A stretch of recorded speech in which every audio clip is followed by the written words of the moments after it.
موسوی هستم، کارمندم، محله نظام آباد تهران. آقای رئیسی عزیز شهادتت مبارک. ما گفتیم بعد از رجایی رئیس جمهور دیگه بهتر از رجایی نمیاد، ولی واقعا آقای رئیسی بهترین ریاست جمهوری داشت. از مردم بود، با مردم بود. بهترین ریاست جمهوری داشت. از مردم بود، با مردم بود. با مردم بود.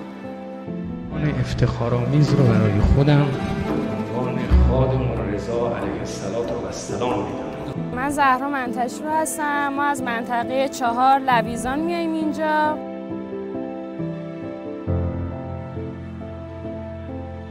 ما آقای رئیسی رو خیلی دوست داریم. ایشون مرد عمل بود و مرد آسمانی بود و به آسمون ها رفت. مهدیه باقرنور هستم از شهر تهران.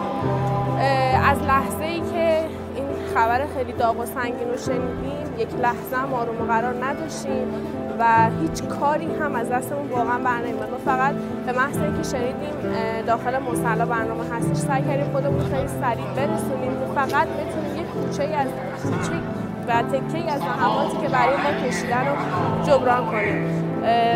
خیلی جمله هست حیف شد یعنی بسش تنگ حیف شد یعنی بسش تنگ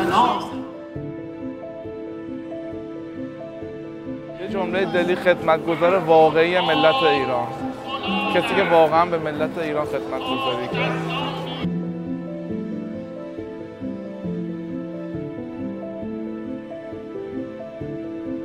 ما بیشتر از هر چیزی امشب اومدیم که عذرخواهی کنیم از رئیس جمهورمون. اومدیم ازش طلب حلالیت کنیم که یه جایی توی این زمونه قور زدیم، کم آوردیم، ما رو ببخشید. اگر مشکلات مردم با اهانت به من حل میشه اشکال نداره. بگذار اقدار هرگز در نیابند که این قلب‌های ما از چه اشتیاق و شور و نشاطی مالامال است و روح ما در چه ملکوتی شادمانه سر می‌خورد. من باورم نمیشه که رئیس جمهور چنین به شهادت رسید. واقعا در این غم واقعا خیلی سنگینه برای ما و به تمام ملت تسلیت عرض می‌کنم.